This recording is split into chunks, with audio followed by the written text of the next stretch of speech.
Welcome, and this is part 22 of the ongoing AS and A-Level Java series. And in this episode, we're going to be looking at method overloading. So without further ado, let's go ahead and create a main method. And within the main method, let's actually have, let's declare, we can start by, maybe let's, outside of the main method, let's actually declare a method called,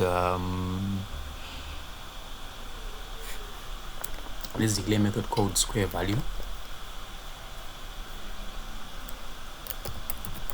Just as before. So public static, then double, then square value. Then within the parameter the definition, let's define a double called num. Let's just define num. I think that's fine. Then let's actually return num times num. Then let's actually just copy the code and paste it down here. Then instead of having it as a double, let's define an integer. Then within the parameter list, let's actually define an integer called num, right? Then within main, what I'm going to do is that I'm going to define a method. I'm going to call the square value method. But before I do that, maybe what I can do is I can declare an integer called a and set it to 7. Then I can declare a double called maybe b and set it to 5.5. right? Then I can now take square value and put and call it right there.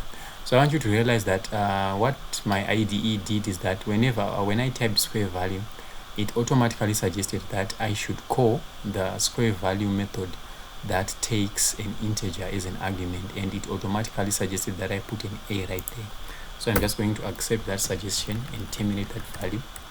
Then I'm also going to say square value, then take the one that takes and select the one that takes a boolean, or rather that takes a double as an argument. And I want you to notice that it has taken this particular b right here, and it is put that on the is an argument to the square value method. But of course, if I run this code, I'm not going to get anything down there in the output, because down there in the console, because I'm not outputting anything. So what I can do now is I can then say square int.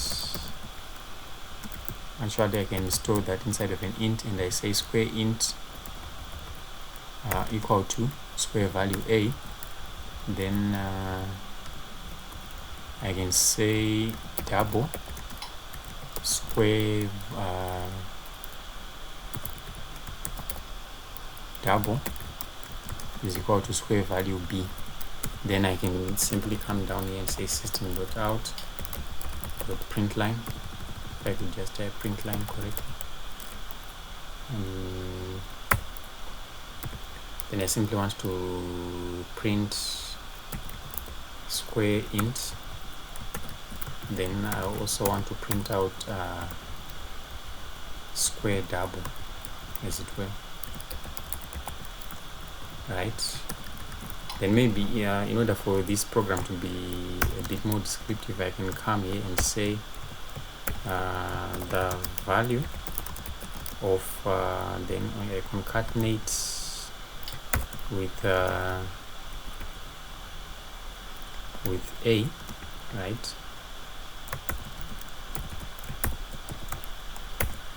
Then put squared, just like that, is, then I say plus square int.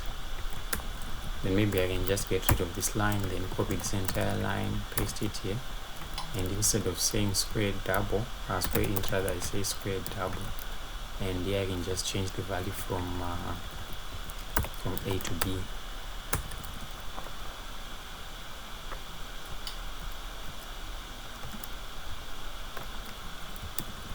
So let me just go ahead and run the code.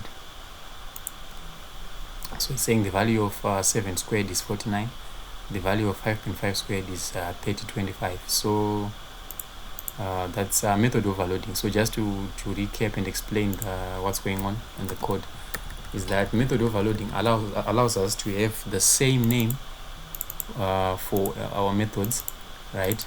But they can then have a different parameter list, or they can have a different parameter definitions, as it were.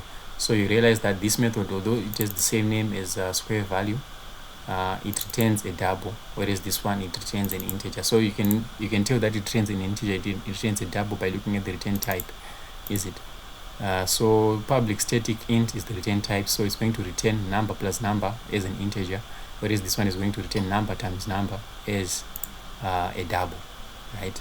And you can call each particular method, right, by passing the appropriate data type. If you pass a as an argument, it's going to call the what, this version of square value, and if you pass a double as an argument, it's going to call this version of the what, of the square value method.